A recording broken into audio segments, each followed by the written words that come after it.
Good evening.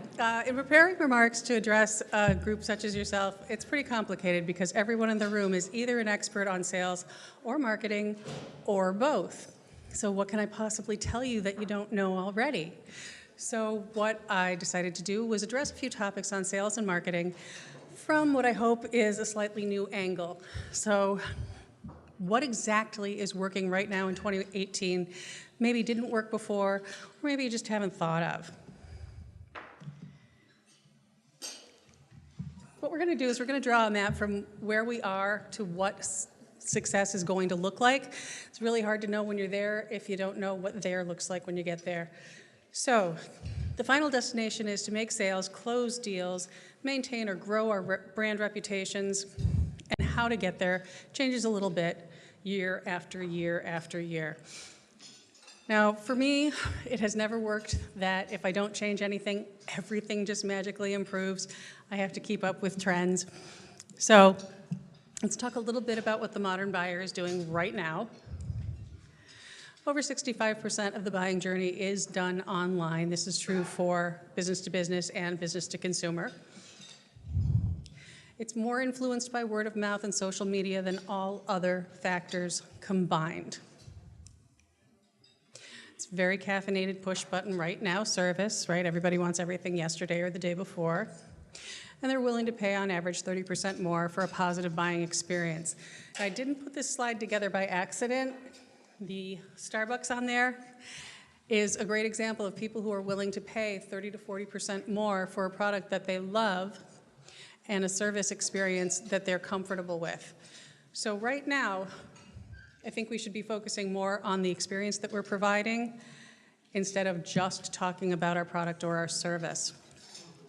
According to over a dozen major surveys, customer experience is the most important factor in making a B2B or B2C purchase.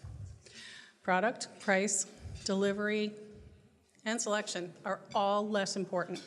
So, customer experience. That's what opens buying conversation in 2018. Going forward, I would appreciate anybody has any remarks, anything like that, by all means, stop me, we'll go ahead. We're going to talk a little bit about networking, which pretty much everyone in this room is an expert on, some current marketing trends, how to handle objections, a little bit about cold calling in 2018, and a little bit about how you might want to change up your sales process to keep your customer experience fresh. So with networking continues to gain a lot of influence in 2018. As we were just talking about, customer experience is everything. So I'd like to think a little bit differently about networking. A lot of us think about networking as what business can we give to our friends and our connections, what business can they give us, but it's also the quality and that warm handoff that's now making all the difference. As we know, a network member is a business professional who knows, likes, and trusts, blah, blah, blah. But let's think about who's on our professional networking list. So in your head, go ahead and make a list of your professional network. An honest list. Not your personal network, but your professional network. Now, who do you wish was on that list? Who do you wish you were networking with right now that isn't currently on your list? And whose list do you wish you were on? And what are you doing about it? So something that you might do differently in your networking, you might go into a networking event somewhat like this one with a hot list, with a suggestion to yourself. I hope I can meet someone that can connect me with this company, this person, or someone that's otherwise networked with one of your clients to strengthen that connection. And then, by all means, make sure that you do keep in touch with your connections. Unfortunately, a lot of the time when we do these networking events, we collect a lot of business cards and we don't make new relationships. So we do have to do the follow-up. How big a network do I need? Peter Drucker famously said that with a good network of 10 professional connections, you can do any business task in one phone call. I think that might be a little ambitious, but I strongly suggest a network of 10 to 20 people. in that 10 to 20 people, certainly you want to be within your vertical. That helps. If you're a real estate agent, obviously you want to talk to an insurance company or a mortgage broker. But talk to people outside of your vertical. Your newest, freshest leads are going to come from people who do business that is nothing related to what you do. And you're likely to be the only person that they have in that vertical to refer to. So we've just created one pin on your destination map. Network a little differently this year. Marketing trends. Marketing trends are a little different this year. In the first quarter of 2018, content marketing interaction, so people who are clicking on and otherwise interacting with content marketing, is up 19%. Over the last 2 years, it's up over 50%. Content marketing is your friend, but not if you can't interact with it. So if there is no clicking, if there's no click-through, if there's no video, if there's no way to interact, you probably need to rethink your content marketing at least a little bit. People now talk to the internet, and your brand would do very well to talk back. If it's not ready for Siri or Echo, you have a problem. So when you ask Siri a question and Siri mentions, there are 3 very close to you, you need to be pronounceable by Siri. So your website needs to be pronounceable. Your Google blurb, your various alt and meta tags need to be pronounceable because people are now asking their computer to tell them about you without ever reading it. So consider when you're making your online phrasing, making it really easy for Siri to say. Cinemagraphs, which if the computer was clicking, this would be coffee pouring into a cup. You could almost smell it. Cinemagraphs are holding more attention than GIFs and videos right now. They focus attention on one very small part of the video. And in this case, it would have been the coffee, but it's not working, so I'm sorry. But you may want to focus on GIFs and video in that they make a big difference in your Google ranking score and all of your other online scoring. People click on videos more than twice as often as they click on still images. Say goodbye to crummy stock photos. A lot of us use stock photos almost reflexively in emails, in posts, in social media. Bad stock photos are saturating the market and people don't click on them anymore. Right now, if you must use a stock photo, characters who are actually looking at the customer, looking into the camera in this case, have a higher click-through rate than any other type of stock image. Another marketing trend right now, really unconventional color combinations and handwritten text. It's cropping up everywhere and it works. Why? Because it's different. It may not be your favorite color combination, but ultimately it's what the customer is looking for. You want to give them that fresh experience. This is a classic example not only of offbeat color use, but it's a good use of varying fonts all in one ad. And new for 2018, high-end wearable promotions designed to be worn to the office. So office ready for the new business casual are becoming a staple of equating a brand with luxury and power. So no more a t-shirt with your name on it, but a polo shirt or something even finer that you can, in fact, wear to the office. Makes a big difference, those giveaways.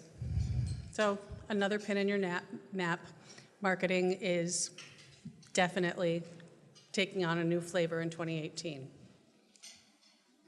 Objections. I would really appreciate answers on this, but what are some of the objections that we hear regularly? Besides that Wyatt shot him. Price. Okay, so we hear price all the time. What's another objection we hear all the time? No time. Another objection we hear all the time. Already have a guy. So all of those are classic examples of throwaway objections, and we have to get better and faster at them because people are getting better and faster at throwing them at us. A throwaway objection is an objection that has nothing to do with the product. It has nothing to do with you. It doesn't mean there isn't going to be a sale. A throwaway objection is a quick objection that basically says, I don't want to have this conversation right now. There are dozens of them. This is just a short list. So I'm too busy, offer to call back at another time. Too expensive, you know that budget objection is a reflexive objection for them and really not about you and your product. Again, reschedule. What are the real objections? What are the objections that we need to talk about and think about? No need. If they really don't have a need right now, then we want to make sure that the impression that we leave is that we were a great company and a great sales rep so that they look forward to talking to us in the future. No money, hard to overcome, but most of us have departments that can handle budgetary changes, whether it's taking out a loan, doing financing, or maybe just purchasing over time in the future. No interest and no faith in the product can be overcome in your sales pitch, but you do need to have the client's attention and you do need the appropriate collateral to leave behind so that when you're teaching them something new, they have something that they can refer to remind them of the conversation. So it always amazes me that companies that I go into don't do this, but think about the 5 most popular objections that you get. Do you have a written response? Do you have a response that you repeat every time or most of the time? Learn it by heart, use them, and keep track of them as they change. People are getting better and better and better at those objections and getting us off the phone or out of the door, and we have to get better at combating them. So it's time for a set strategy. Cold calling. Cold calling is really just prospecting by another name. The number one cold calling mistake, in my experience and in my opinion, is approaching a cold calling experience like it's a sale. You're rushing into a sales conversation that no one is ready to have, and you're begging for an objection. It's very, very rare nowadays that a business can rely on a one-call close, so don't try. When you call on a customer or when you arrive at that potential customer's door, request an appointment. This is your customer. This is the day they're having. Mr. Prospect has enough to do. Just set the appointment. Do not sell product or service. If they have time right now, they will probably ask you some questions. And if they don't, they'll set an appointment. And if they don't set an appointment and they don't ask you some questions, move on. They're having a really bad day, so just go on. To paraphrase Albert Einstein, if you cannot explain a concept to a 6-year-old, you don't truly understand it yourself. So when you're asking for that 10-minute appointment, really you're asking for the opportunity to generate buying interest. If you cannot generate buying interest in 5 to 10 minutes with a prospect, you're probably not going to make the sale. So when you make that appointment, ask for 5 to 10 minutes.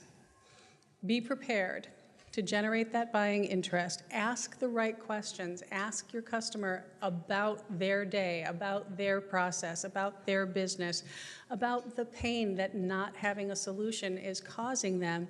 Help them develop their urgency.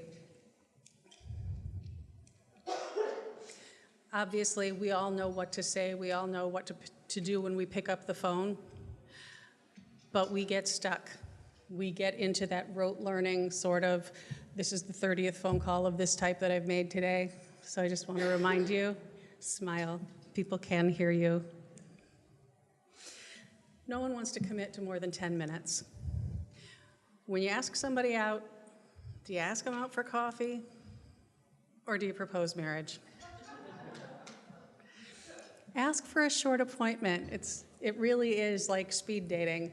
They'll know quickly and you'll know quickly whether this is a good fit. Just cold call to get the appointment. Do not rush into a buying conversation. The one-call close is over. And your sales process. If interacting with a salesperson doesn't add value to the customer, then the salesperson is in the way. And we've all had this experience of seeing the salesperson coming and ducking, right? Turning our back, going the other way.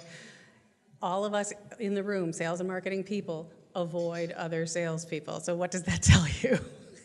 We know.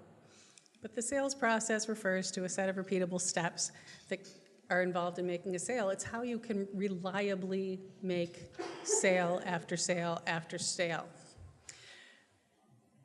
Maybe it's a coupon mailer, then the customer arrives for an offering, you upsell, you make the sale, you check customer for satisfaction.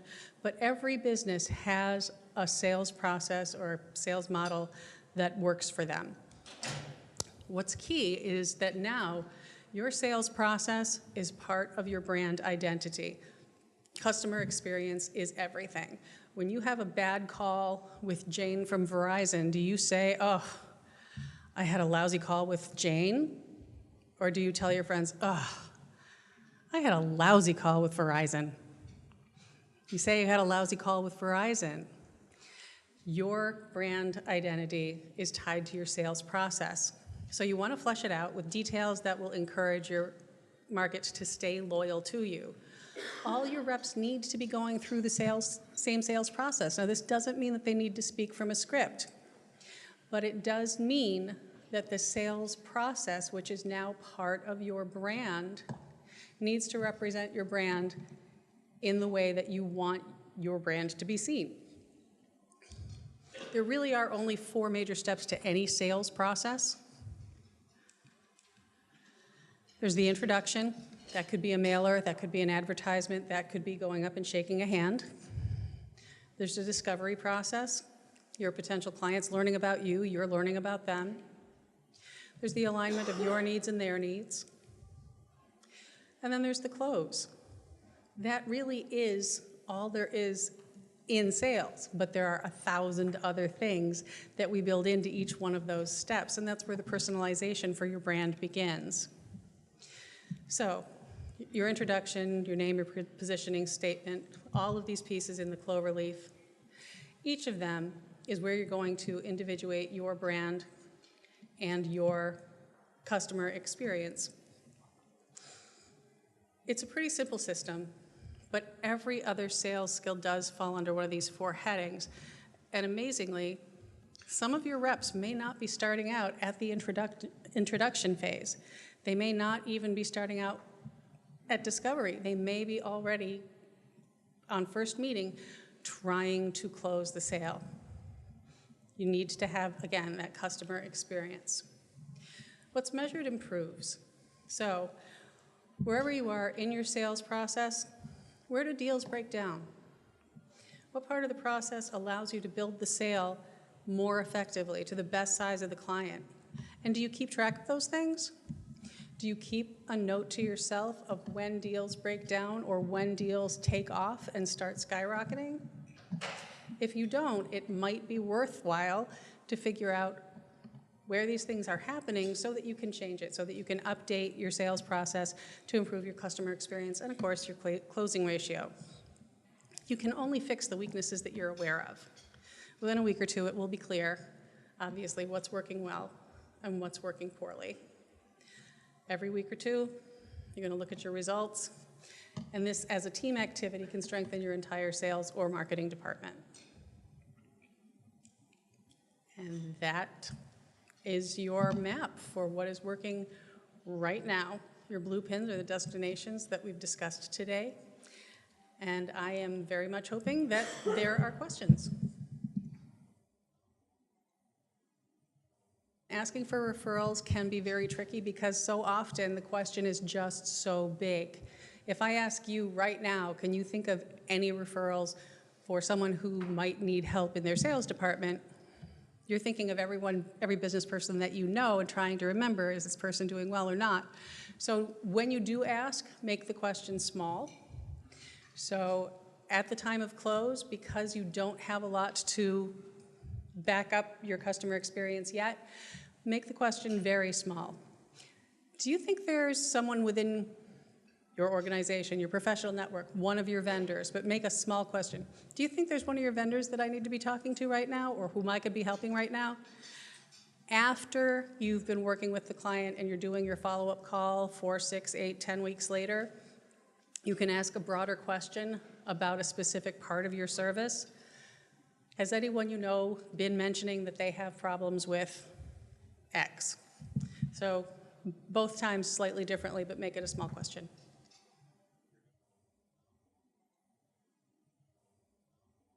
In a perfect world, you're going to set up an appointment phone call, because again, you are interrupting them. You're going to set up an appointment phone call, and you are going to meet them online. So they will either be Skyping with you, or you can send them materials or a PowerPoint or a join.me or Zoom invite so that you can talk person to person over a distance. But by all means, do schedule time with them. Even if they can't be near a computer, schedule your time because the interruption is just too much. It depends on what you're doing. Most of us at this point read a very small percentage. The last percentage that I saw was 12% of incoming email from people we don't know. So email's getting tough. Phone call and in-person tend to be more effective for me for most things, but if you need to do a blanket introduction, newsletters are actually pretty good. If you can find a way to, again, create yourself a newsletter list to prime the pump for those cold calls, it usually works pretty well. There are several ways. One is when you're networking, do have that hot list. Do ask your closer contacts, hey, do you know anybody that can get me to XYZ? Because often the answer will be yes. 2, LinkedIn is a really good friend of yours and a good asset. Reach out to your contacts on LinkedIn, maybe not really close members of your networking circle, but they accepted that invite for a reason. So reach out. And then 3rd, make contact and keep names, keep information with everybody that you talk to in that company all the way up, because you'll get a very clear idea of the corporate culture, the attitude, what they're ready to purchase or not, what state the company's in, long before you ever get to that C-suite individual, so you'll be much better prepared for that conversation than if you just leapfrog all the way to the top. I grew up in the same world that you did, where no means maybe or another time. And what is different now in 2018 is that it is a finite customer pool. You'd think that because we have this global reach now because of technology, that it's an infinite customer pool, but instead it's actually the opposite. We are in a finite customer pool. And the reason why is that every mistake that you make publicly lives on forever. So you need to lead with value. You as a person need to make that purchase process better, of higher value than it could have been if it had been done over a phone or on a computer.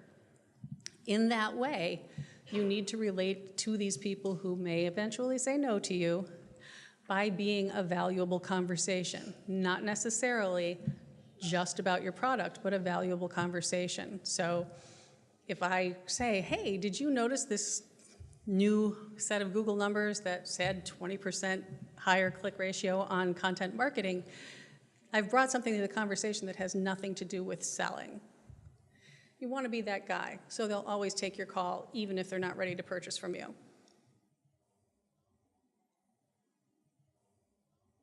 I think you can probably ask 15 people in this room that question that I have sent business to that I haven't received business back.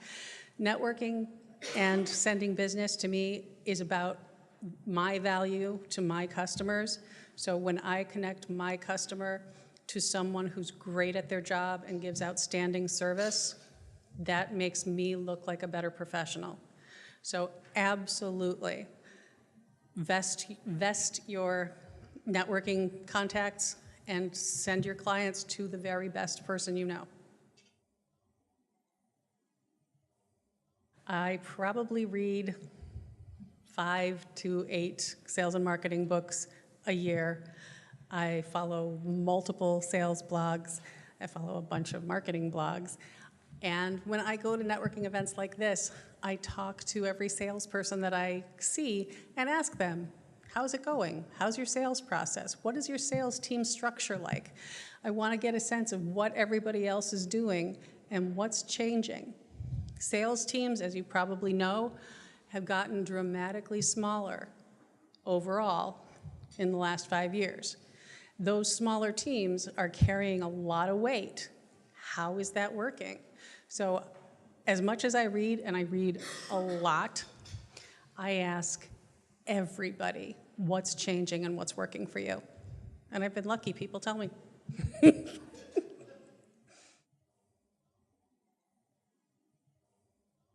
When I network and I speak with people that I've just met for the first time, I try to get a preference from them, whether they'd rather be called or emailed, and then I mark their card. So if they would rather be called, their card gets a fold, and if they would rather be emailed, it doesn't. And then it really does depend on what I have in my hand the next morning. So yes, sometimes I mark out 45 minutes to an hour, and I have to do it in pieces during the day so that I can get back to everyone because everyone wanted a phone call. But yes, I do recommend getting back to people within 24 hours, and do talk about their business, not yours. There are 2 people I know who are excellent networkers that I have asked this question of so that I can get better at it. One recommended 2 days a month, and the other recommended once a month to go through alternately either my LinkedIn network or to go through my card list, my business card list. And I do it. And I don't always reach everybody, but I go through and I see, oh, I haven't talked to this one, or I saw this one or at an event, and I end up with a smaller pile of cards, or I end up with checklists from my LinkedIn, and I do reach out. Sometimes they write back, sometimes they don't, sometimes they answer the phone, they don't, but I make an effort at least once a month.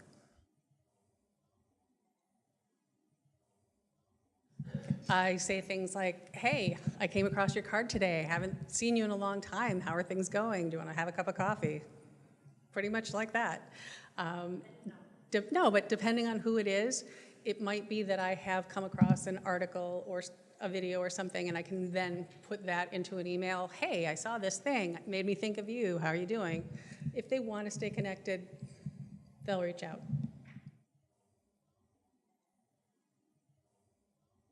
What I can tell most companies is how to readjust their sales strategy to get maximum performance out of the people that they already have.